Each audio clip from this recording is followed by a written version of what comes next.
बाक्सा जिल्लानि बकवामारि गामिनि गेलेग्रा फोथाराव हानजा सुरनायजों लोगोसे सुबुं सांग्रां मेल खुंफुंदों बिपिएफ दोलोआ।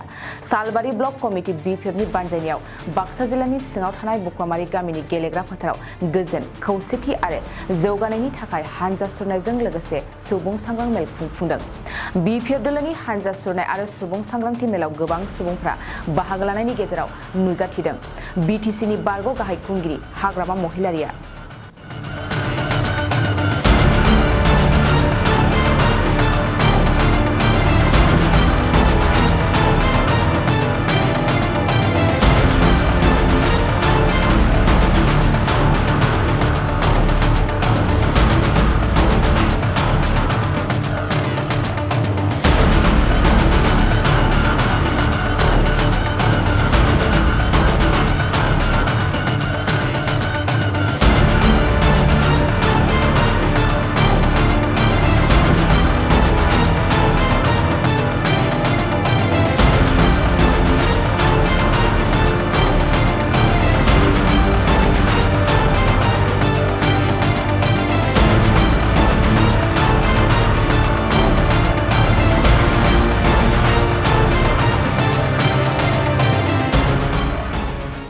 गोजोनथाव खौरां, बङाइगाव मेरिडियान किया मटर्स श'रुमआ नोंथांनो लाबोदों गोदान अफार।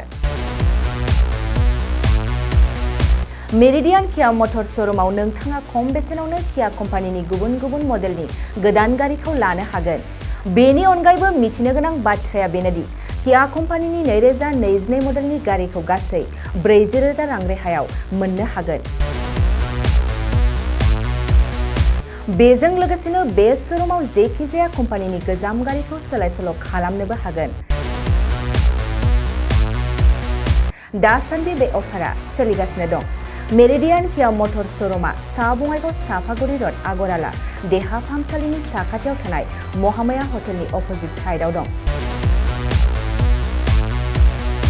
बे अफारखौ मोनफुंनो थाखाय नोंथाङा अनलाइनबो बुकिं खालामहरनो हागोन।